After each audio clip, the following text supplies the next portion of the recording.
I'm Rabbi Susan Nannis, Director of Adult Programs at Wilshire Boulevard Temple, and on behalf of myself and my producing partner, Linda Kent, we are so thrilled to have you here this afternoon for a very special event, Bernard-Henri Lévy, in conversation with Tom Teicholz. But before we do that, we have another special treat, a special introduction, and our special guest. Please welcome Judea Pearl.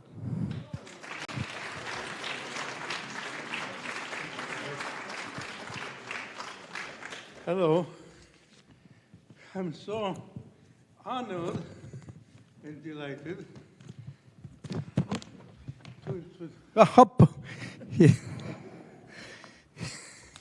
to introduce my friend, my mentor, and my hero, Bernard-Henri Lévy, who is a true champion of humanity and whose life and writings and journeys make him personify the true meaning of the words, the will to see.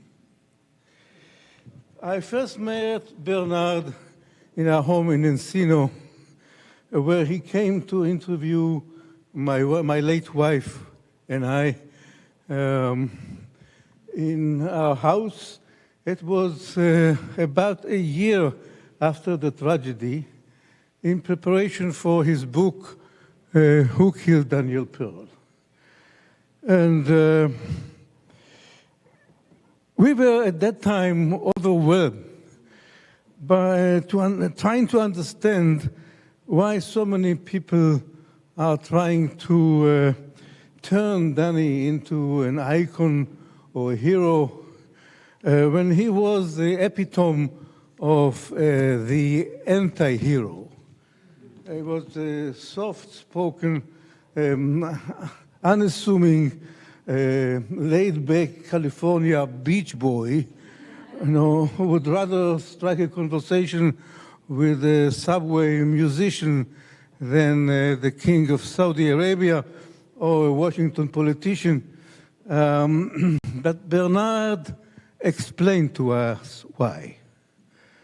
There is heroism, he said, in the ordinary, in decency, in truth and silent integrity, but it takes a tragedy to unveil.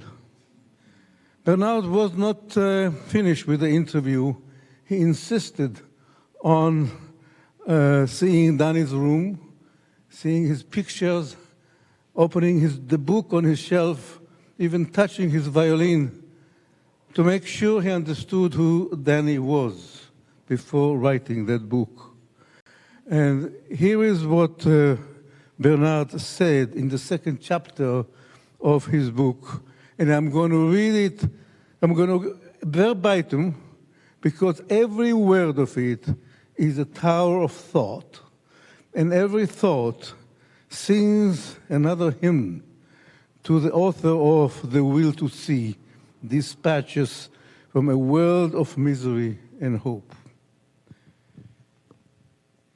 There's the Danny, Bernard writes. I've read his articles, who, even if he is proud of America, thinks that America, and in general the West, has an obligation to the world, owes the world something. There is a diehard humanist who, in spite of everything that he sees and has seen in his life, continues to want to believe that man is not a predator to other men, but a brother, a kindred spirit. There is the journalist, Bernard continues, who through his reporting goes unflaggingly towards the forgotten of the world, pays his debt, our debt, the debt of the horde of smug and well-fed Westerners who couldn't care less about world poverty and don't consider themselves their brother's keepers. There's that face, there aren't that many, in which our era can see itself without shame. Thank you, Bernard, for giving us books like The Will to See. There aren't that many, in which our era can see itself without shame. Thank you. Have a seat right here in the front. So before I welcome our guests, I just want to welcome those who are watching online. We know there are quite a number of you who are watching this being streamed, and we welcome you as well. So please welcome now, first, our moderator, our questioner, Tom Teicholz, who is a journalist, author, commentator on culture, my partner on a number of programs, a very accomplished man in his own right. Please welcome Tom Teicholz.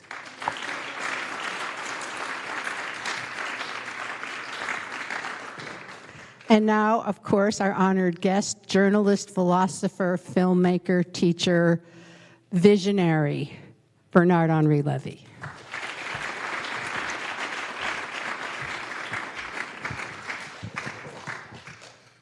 Welcome, all of you, today. I'm so happy that you're here and so happy to be here with Bernard. And thank you, Judea, for that wonderful, moving introduction. We're going to talk for about 35, 40 minutes, and then we're going to open it up to your questions. So I will try to keep to that. I want to just begin by saying that Bernard-Henri Lévy is a philosopher, a filmmaker, reporter, journalist, and let's be honest, only in France can you be a philosopher filmmaker. We don't get that in Hollywood so much. What I find so admirable about Bernard is that he could have lived or could live the life of a bourgeois French intellectual, public intellectual, and yet throughout his life he has been impelled to go to what the French would call les lieux maudits, the cursed places in the world. And he has gone there in books like War, Evil, and the End of History, where he went to Angola, Burundi, Colombia, Sri Lanka, and Sudan, and now in The Will to See, which we will be discussing. Judea, you know, I've said this to you personally, but I was deeply affected by something that Bernard said to me when we first met in 2002. And we're talking about his book, Who Killed Daniel Pearl. And Bernard said, the murder of Daniel Pearl was a hinge event, one that would be looked upon for the 21st century, much as we look upon Alfred Dreyfus for the 20th. The sign that anti-Semitism is acceptable again, and that the murder of Jews can be done publicly. And regrettably, that has proved true, not only in Pakistan, but certainly in France and in the United States. And I think about your having said that all the time. And Judea's personal tragedy has regrettably become a global tragedy of anti-Semitism and of Jews being murdered. Now, your latest book, The Will to See, Dispatches from a World of Misery and Hope, is a no less urgent chronicle that's divided into two parts. In the first part, he sort of discusses his impulse to travel to these places. And in the second, he tells about the places he visited. In 2020, while all of us were in lockdown. And with a nod to Rimbaud, you call it the history of my follies. Now, this second part, which I want to open with, has you going to Nigeria and visiting with the Kurds in their territories. And you also visit some places that you'd been to many years before, like Bangladesh and Afghanistan. But you open with the massacre of Christians in Nigeria as what you call a slow motion war that the world ignores. And the Fulani, who, if you've heard of them at all, are thought of as nomads, traditional nomads, but who in fact you discover are Islamic extremists who are allied with Boko Haram. And then you go to with the Kurds, which is a completely different setting, and for them, you call them the forgotten of the forgotten, and you write, "Give the Kurds justice, it is time." So I want you to tell us about what you saw in Nigeria first. First, I want to say how happy I am to be back at the Wilshire Boulevard Synagogue after a few years. The COVID has come here, and we are less numerous than last time, I know, but I know also that we are very numerous offline, on streaming, and I want to say hello to all those who are with us without being completely in the room with us. So I'm happy that life starts again, that we are starting to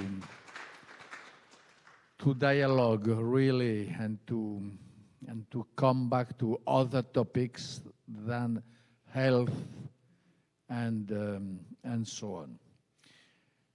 First, also, I want to say how moved I was by the words of Judea Pearl. Really moved. The fact that he accepted to introduce our little conversation means the world for me. Judea and Ruth have been very important in my life. About Danny, it is true that I had the immediate feeling when the tragedy happened in February 2002 that this individual tragedy had world dimensions. And I had the immediate feeling that the more we will advance in the century, the more the evidence would be clear.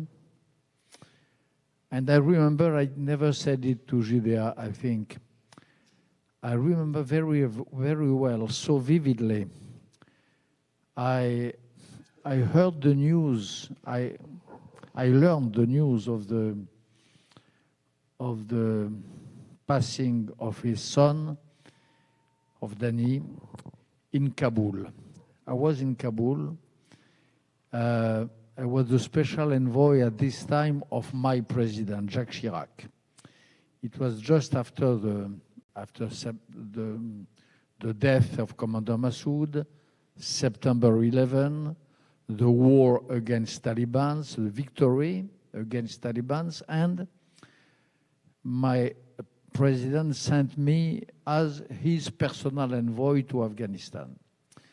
And I was in the office of President Hamid Karzai when he received a note informing him about the event.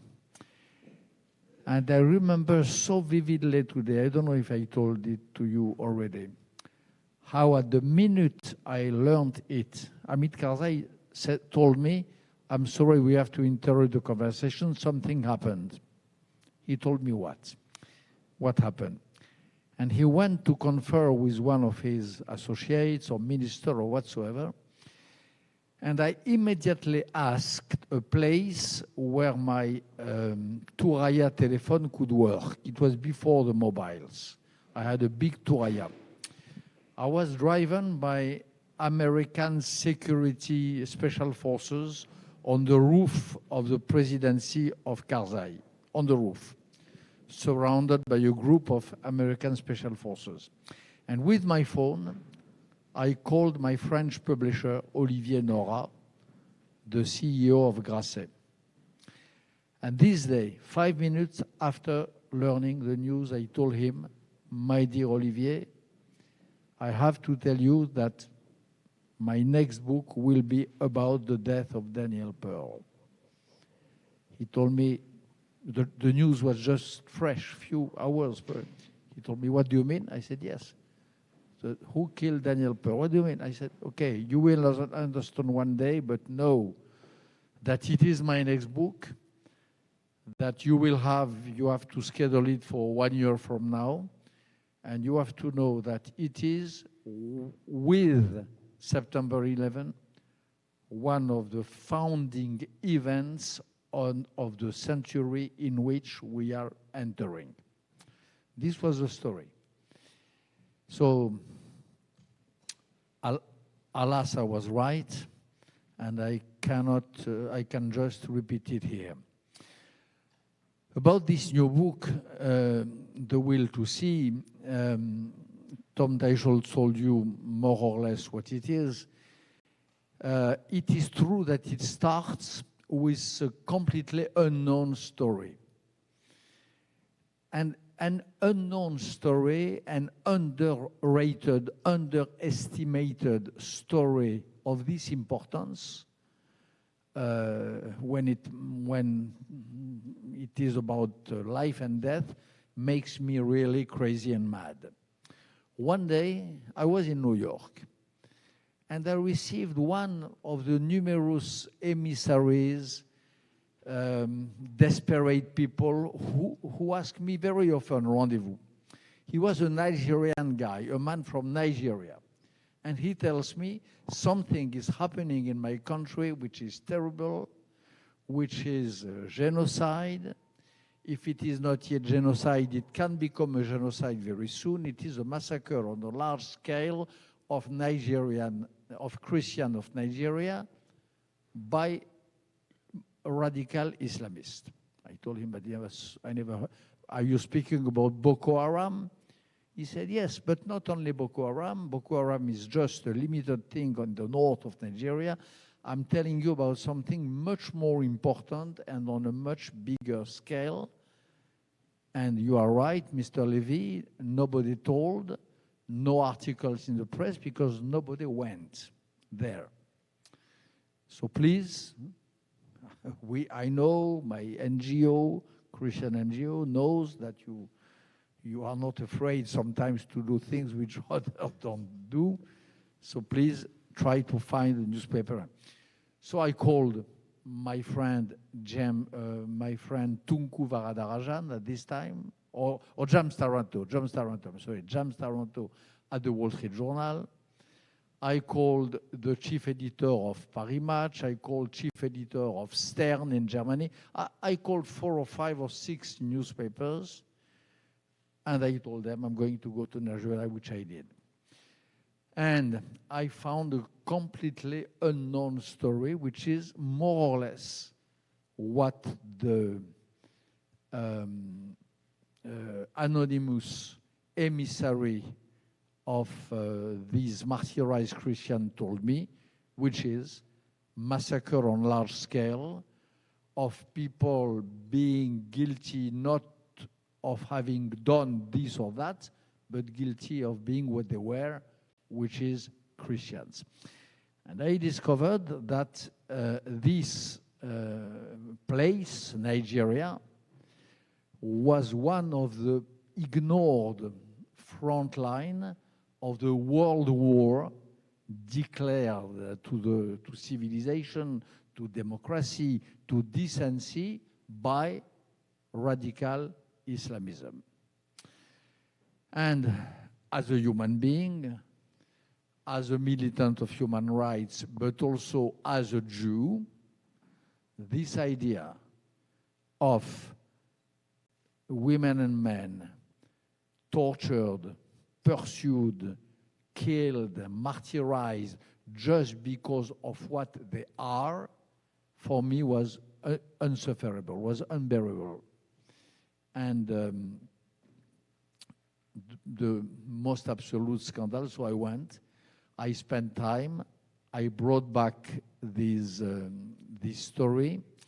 Those among you who will come tomorrow at the Cinematheque of Los Angeles.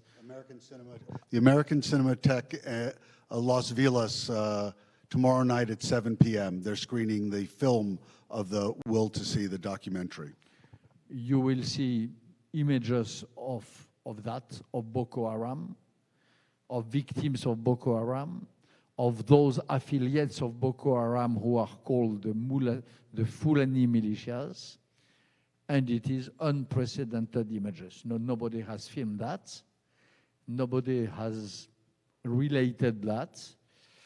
And for me, to relate something which has not been related, for the man whom I am, and for the Jew whom I am, it is a duty and a must. You will see, in the book and in the movie, there is, for example, one story of a young lady, a magnificent young lady, charming, clever, mother of 5, beautiful, very young, called Jumai Victor.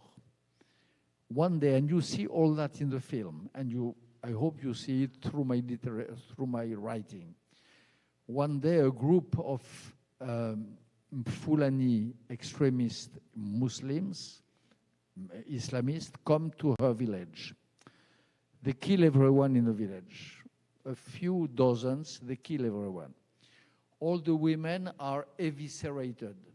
They are with a machete, the bellies are open. She was pregnant of her number 6 child. The emir of the Fulani, the chief, the emir, the so-called ideological chief, made a little fatwa, a little reflection, and he said to his comrades, to his affiliates, a pregnant woman cannot be eviscerated, so we'll do something else. We are going to cut her arm piece after piece. The first guy cuts the fingers, half of the fingers, the second one, the rest of the fingers, the third, etc., etc. The last one claims and complains that he did not have his part and cuts the end of the arm.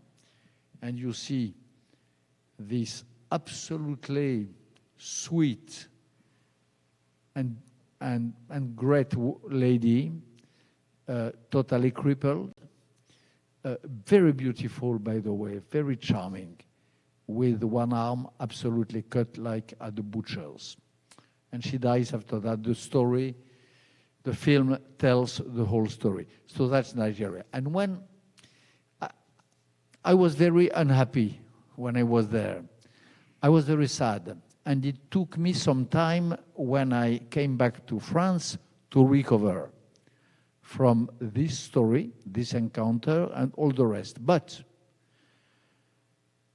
to do that, to get out of my area of comfort, to get out of my safe space, in order to encounter these sorts of people and to convey their tragedy to the rest of the world, makes me not happy, of course, not proud, it is not the term, but I feel faithful to what I have been taught by those who shaped me when I was a young boy and a young man. In your dispatches, you at times seem to hold on to a notion of a grand gesture, whether it's the idea of the Kurds being able to return to Mosul, like de Gaulle entering Paris, or you go in Libya to the Roman ruins at Tarhuna and make a declaration there. But no sooner have you made your declaration than it's denounced and you are hounded by social media. They give out your information. And I wonder if you have a feeling whether these sort of grand gestures can even be meaningful anymore in a world in which, in these countries, the media is controlled, they repress information, there's fake news, etc. Because it's one thing to see it and make the statement, but it's very hard for this to be communicated anymore. More than ever. Yeah. The more it is difficult, the less it is heard, the more it is important for me. Yes, of course. I always liked, since I'm a child, I always liked people who do difficult things. I always liked writers who were also men of action. I admired my father, who was a hero of the anti-fascist fight during the Spanish War first. He enlisted himself. He was just a boy. He was 17 in the Republican Army, in the International Brigade, then in the Army of the Free France, who liberated France. So I admired him.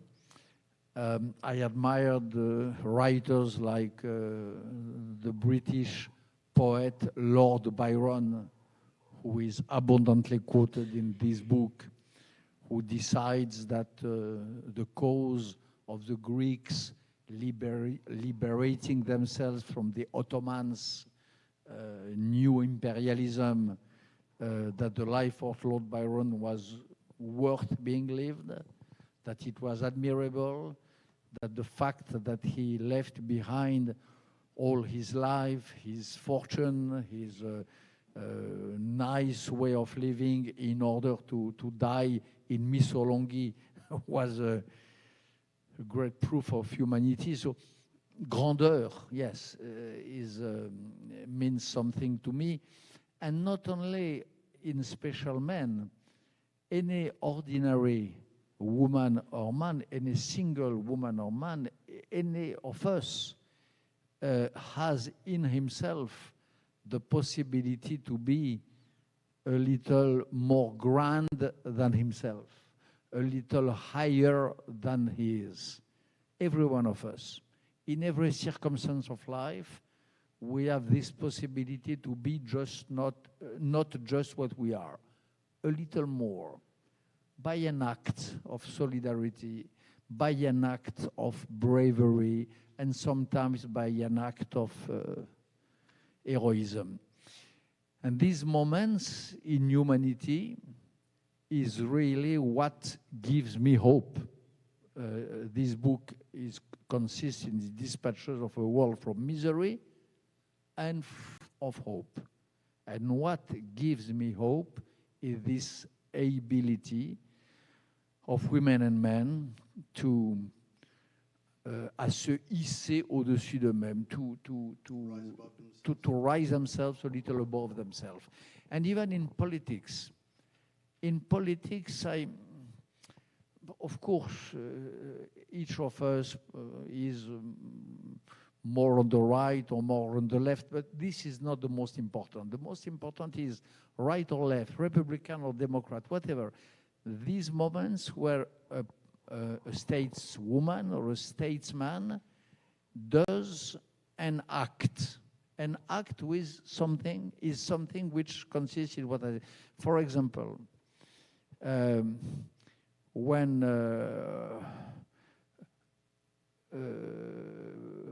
my President François Mitterrand, whom I disagreed with him on nearly everything, one day he was in his plane coming back from one G8 summit in Portugal to Paris, and his plane suddenly made a U-turn and he decided to head toward the city of Sarajevo, besieged, under bombs and heavy shelling, and to land, and by this act to stop for a moment the massacre.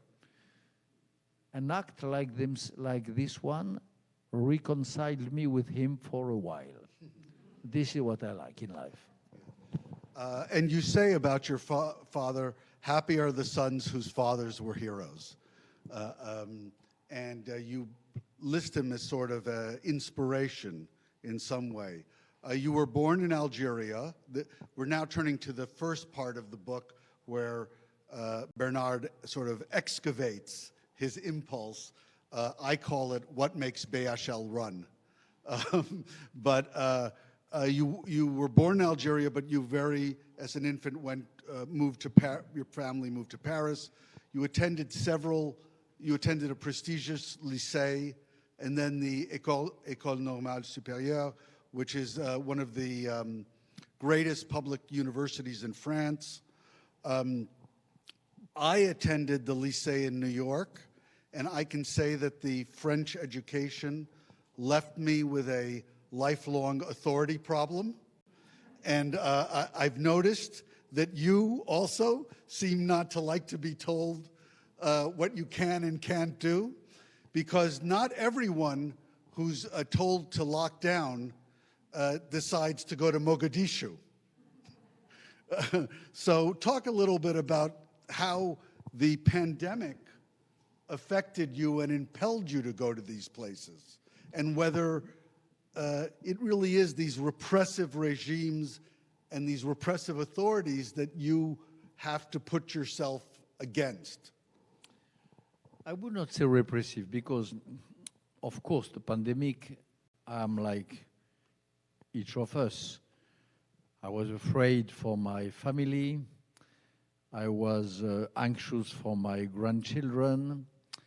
I respected the rules and the regulations. I wore a mask when the mask was prescribed, and so on. So I took very seriously the pandemic, the plague, coronavirus plague. But I very soon understood that there was a side effect. There was a collateral effect. And that this order, which was summoned to us to stay at home, on French TV, I think it was the same here, we had a night and day written, stay at home, stay at home, stay at home. This way of staying at home had the collateral effect to disconnect us completely from those who have no home to stay, if I dare say. It was easy to stay at home for me, probably, I suppose, for you. But I knew by experience that there are parts of the world where there is no home. If there is one, and if you stay in it, you starve. And if you don't starve, you are killed in your home by gangsters, radical Islamists, and so on and so on. And I soon understood that these situations were completely forgotten by my fellow citizens in France, but in all Europe, and I think also in America. I looked at CNN at night, and I discovered that it was as if half of the world, if not two-thirds, had been erased from the world and from the news.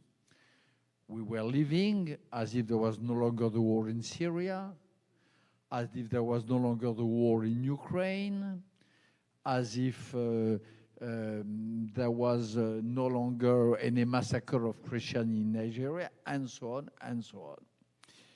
As if the Muslim Brotherhood was not still proceeding and processing, etc. Then I decided that precisely because of this situation, precisely because of this assignation which was made to us to remain at home, I had, respecting the laws, I had to do all my possible, all that I could, to not to break the rules, but to break this wall of silence and this wall of indifference which we were building around us. And I went. I told you for Nigeria, I called the Wall Street Journal, Paris Match, and so on. But I told them very soon, I see that you are doing no longer reportage because it's very difficult, because there is no way to travel, because it takes a long time, and so on and so on. I have time. I am patient. I can find some way of transport out of the commercial normal flights. So do you want reportage about places which are slowly disappearing from the screen, the mental screen of your readers? They said yes. And I devoted the whole year to go to these places which you have in the book. And for example, Mogadishu, I think it is sure that I was the only reporter to go during this time, but I think that I was the only one, has to be checked, to have gone seriously to Mogadishu since years, if not decades, if not since the fall of the Black Falcon. Black Hawk Down. Black Hawk. So, again, doing that, going to Mogadishu, bringing back these voices from hell, because Mogadishu is hell, bringing back, collecting and bringing back the images which you will see if you come, you are invited at Cinematheque tomorrow. It is the first images of Mogadishu which have been filmed since years and years. For me, it's a mitzvot. It's my way of being a Jew. It's my way of being a man. It's my way of doing my duty of a member of mankind. And I was, again, not happy because, again, you come back from Mogadishu as from a journey to hell, but I thought I did my part. I did my part. When I brought back these images of Mogadishu, of villages remote from Mogadishu, where we were stuck in a suicide attack of a car, when we saw we were on the front line dividing the normal people from Al-Qaeda members in Mogadishu who are called Al-Shabaab and so on. Filming all that, bringing back as a treasury of misery those images, for me, was an achievement. And you say, I mean, you in this book, you basically propose, dare I call it, a philosophy of radical empathy, that we have to be engaged, not disengaged, well, what you say is, what is intolerable is the fierce indifference of my fellow Westerners. And that's what we have to fight against in ourselves. And I would say that there are many well-meaning, engaged people, no doubt, in the audience and watching tonight. But you know, there's also this phenomenon of burnout, where people feel they just can't look anymore. And what do you say to that? I say that I am like them. Me too. Not me too. No, but I understand their reflex. When after a few days in Mogadishu, I had the temptation to say, stop, enough is enough, I have to be back. After spending a few nights in the trenches of Donbass at the border between Ukraine and Russia, with in front of me those crazy pro-Putin separatists shelling us.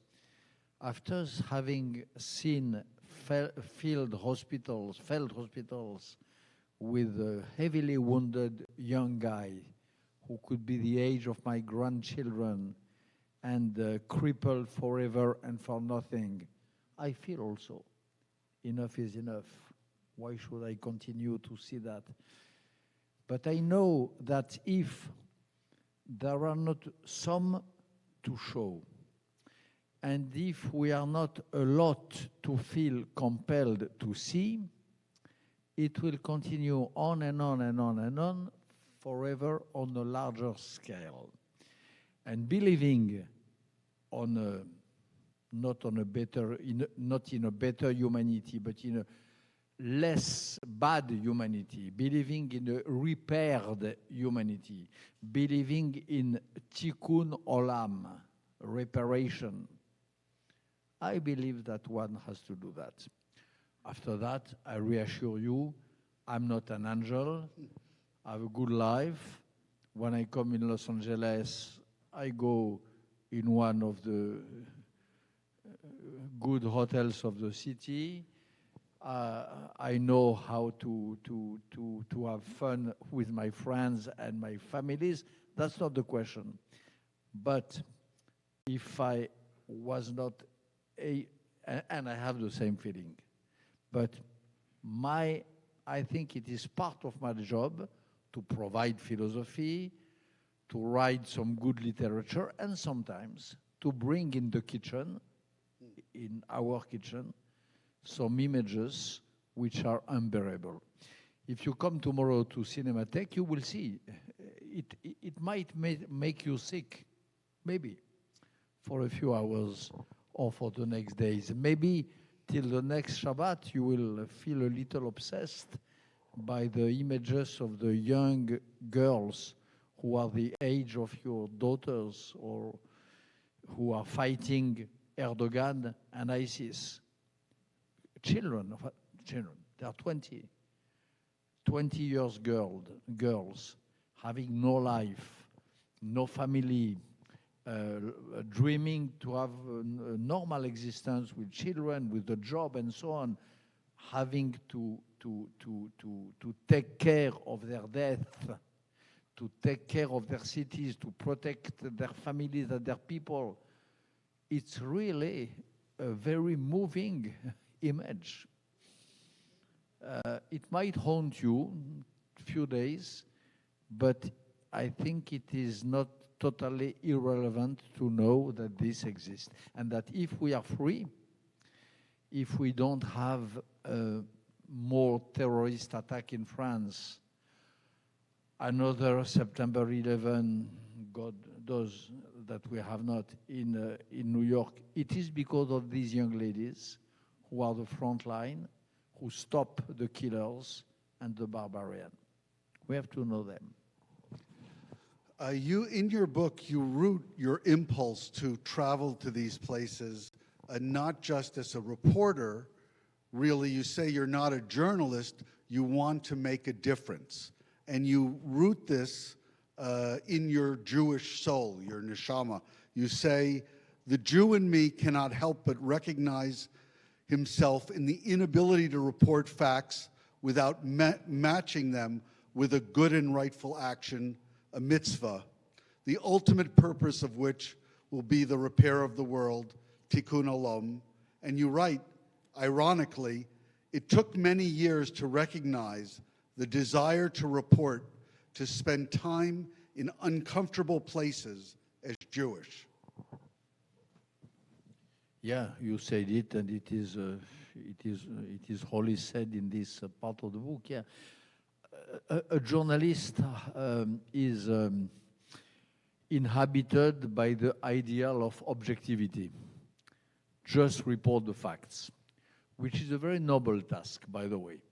Just report the facts in a time of fake news, of alternative truth, as the crazy people say, in the time of ideology, is very important to have a group of people devoting themselves just to bring back facts. They do that. They do it well. And we have in America and in France great reporters. Daniel Pearl was one of them, probably one of the best. I'm not a reporter. I can be, but I'm not the best. I'm not the best. And I have another ideal, which is not only to see and not only to report, but also to intervene and to act. The will to see and the will to do in one moment. I have both. I have the will to see, I have the will to do. When I come back from this travel in hell in Nigeria, I do my best to have a Christian Nigerian delegation received in places of high power in America and in France, which happened.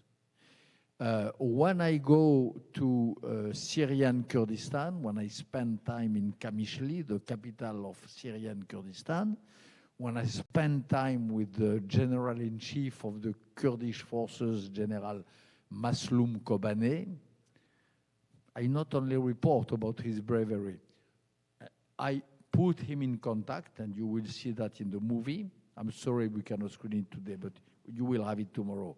I put him in contact live on my cell phone with President Macron. They exchange, the scene is in the movie, they exchange on the phone. General Kobane, who is under heavy attack from the Turks, who is searched by Turkish drones to kill him, make some precise demands to President Macron through my phone, and Macron makes some precise replies.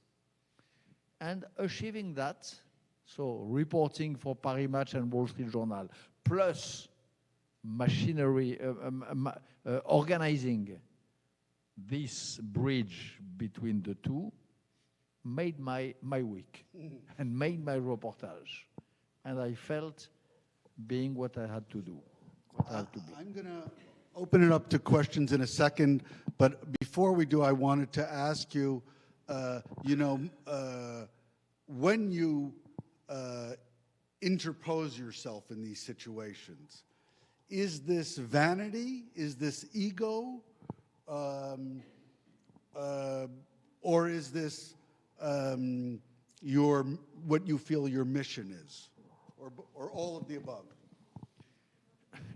Mission will be ego. No, I don't. Mission is too high word. No. I can do it. I can do it. Having gathered through my life a little credit, number one. Having the chance, number two, to be citizen of a country where the President of the Republic and the institution belong to the citizens. They are not kings. They are my representative.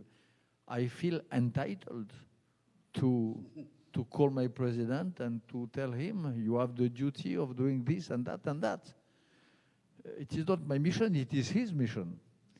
And I do it because if I did not do that, I would feel guilty of non-assistance to people in danger. When I see General Kobane in this situation, having to change home every night, literally traced by Turkish drones looking for him, when I see that, he's a brave man. He's a great Kurd. He's protecting my children and my grandchildren from having more attacks. I know that there might be a solution for him and for his people, and that my country can contribute. I have the phone number of Élysée Palace, not a private number, of anyone. Just institutional number of Élysée Palace, which any citizen can know. 01429200000. It is in the internet. I do it, and I ask to the man at the entrance, please, I'm Bernard-Henri Lévy, can I speak to my president? Who is my president? By the way, I voted for him, so he's double. So neither ego nor mission, just duty. I think that's a good place to stop right now. Now, I just want to say, before I take questions from the crowd, I would greatly appreciate it if you ask questions. Please refrain from making speeches. If your cousin knows Bernard's cousin, bring it up later. If you want to know where he gets his fabulous shirts, I believe that's Charvet custom, but you can ask him later. And questions, please. Yes, ma'am. Oh. I can repeat them. She can ask them and I can. Okay. So, ma'am, please. I'm very curious. You said you could arrange travel during 2020. How did you manage to get to Mogadishu and Syria and Ukraine, both in terms of flights as well as traveling around? I'll repeat the question. The question is, how could you arrange for travel to such places as Mogadishu and accommodations there during this time? Come to Cinematheque tomorrow. In the film, there is a film and the making of the film. There is both. There is the making of. I managed. It depends. It depended. Mogadishu, I went in a private plane. Ukraine, the Donbass, it happened that I know a young, nice Jewish boy, a nice, good Jew, a good Jew, by the way, who happens to be president of Ukraine, Vladimir Zelensky. I met him before he was president. The image is in the film of our first encounter when he was not yet president. So I got in touch with him between Jewish boys. I told him, you have a huge war at your borders, which is the border of Europe. You are confronting someone who wants the death of Europe, Putin. Have time. I'm ready to come. I'm ready to walk or to drive the 450 kilometers of front line between the drive. I don't drive, but I have a driver. I don't know how to drive, to be honest. But so he told me welcome, and we organized the thing. He told me it's very difficult, very risky, blah blah blah. I know. I told him I know that. I just ask you, do you want me to come? But we never accept journalists. I'm not a journalist. Okay, I'm a writer. Okay. So this is the way. In each time, it needs patience, it needs time, it needs energy. The gift of life does that I am not too much deprived of these virtues. Okay? So I make it. Yes. Ma'am, right over there. Yes, sure.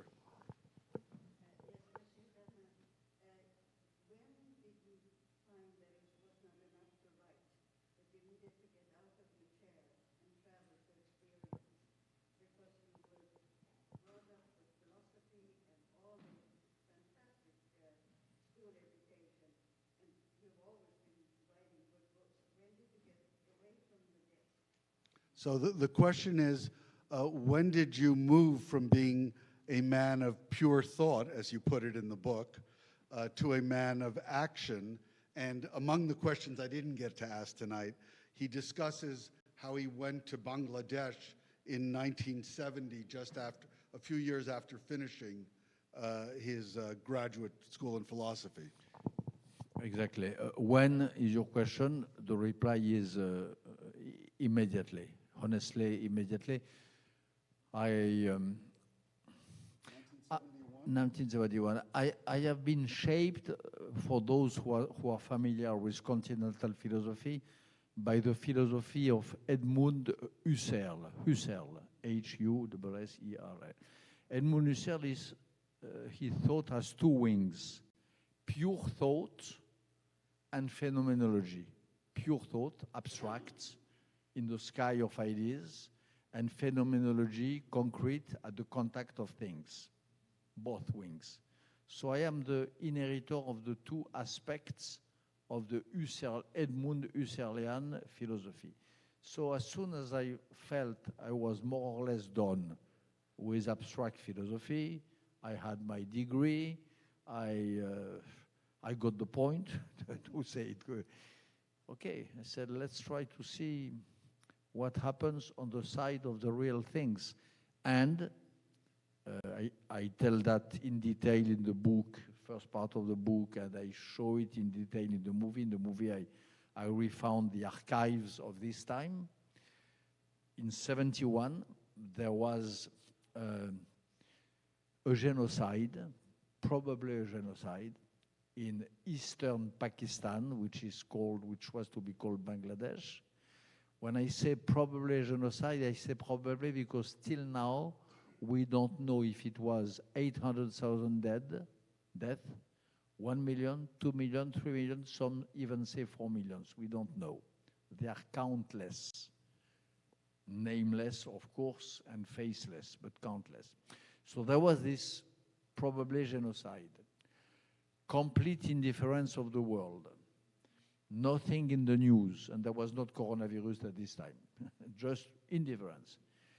And there was in France an old writer whom I admired a lot, who was André Malraux, great novelist of the 30s, who was still alive, who had been in the second part of his life Minister of General de Gaulle, and he launched an appeal for the constitution of an international brigade to Bangladesh.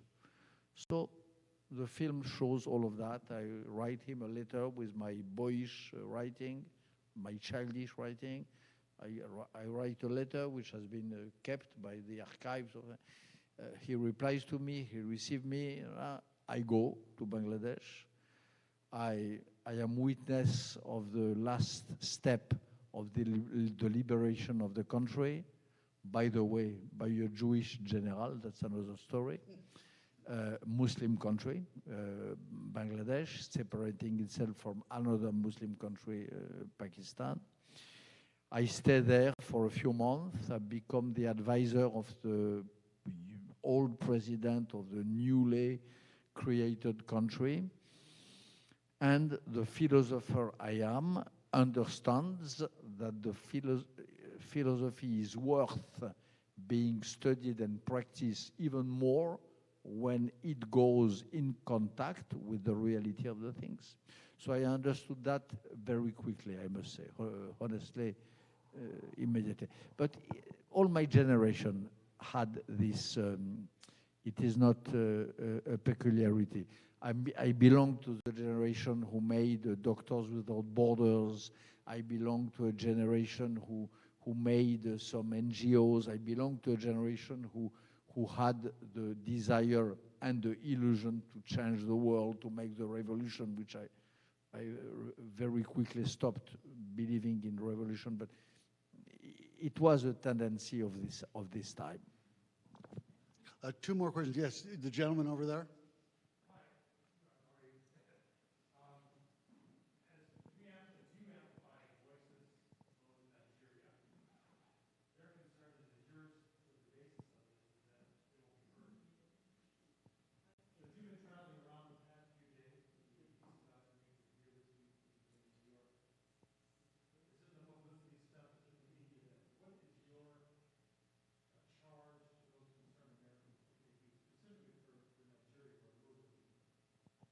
So the question is, you report on Nigeria, you tell us about this tragedy.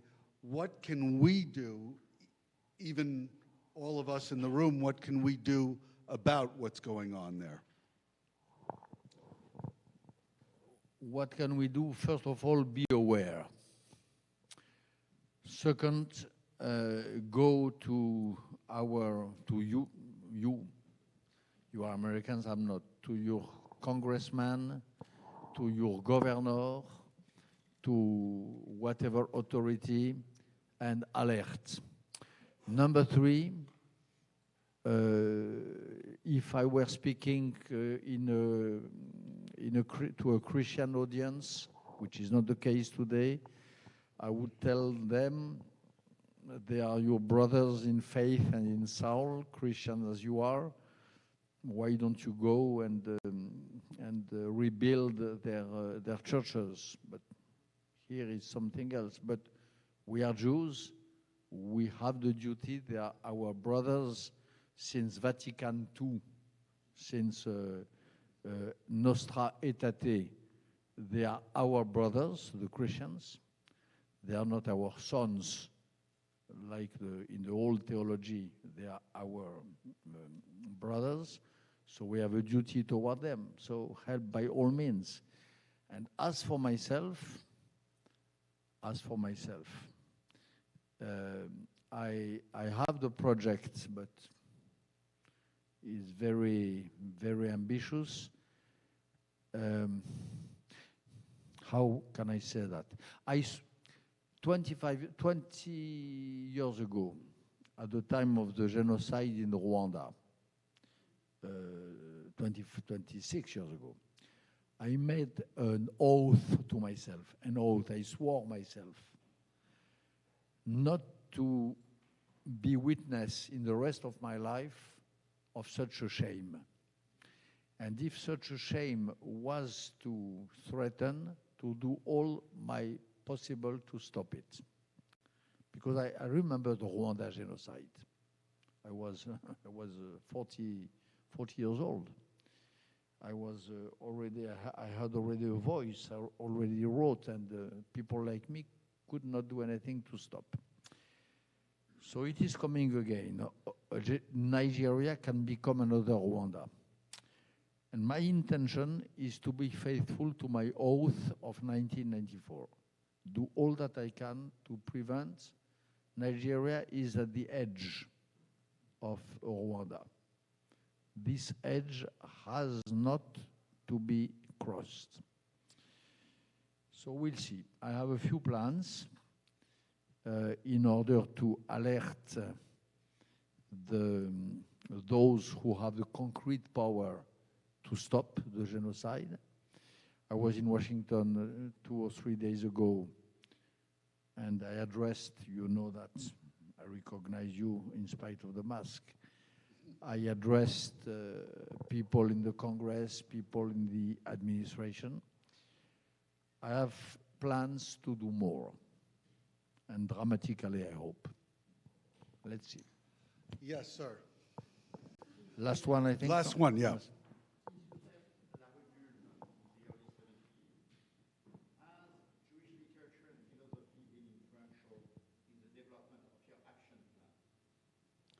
Has Jewish philosophy and literature been instrumental in the development of your action plan?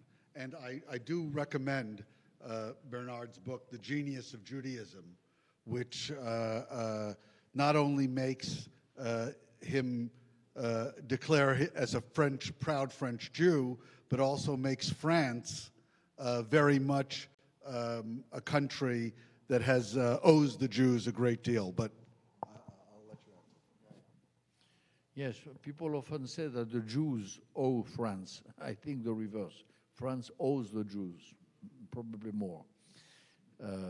French literature, French language, French institutions, French history owes the Jews a lot.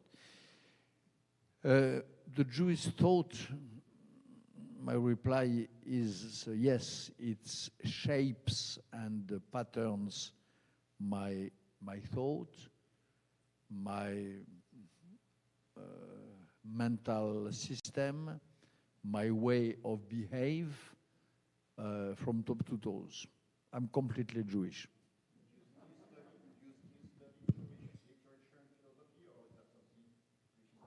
Are you studying Jewish?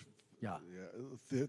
And I try to study. Yeah, I say I try because my friend Bernard-Henri Lévy, who was one of my young masters, died before having completely read the Talmud, and he devoted half of his life, if not more, to that.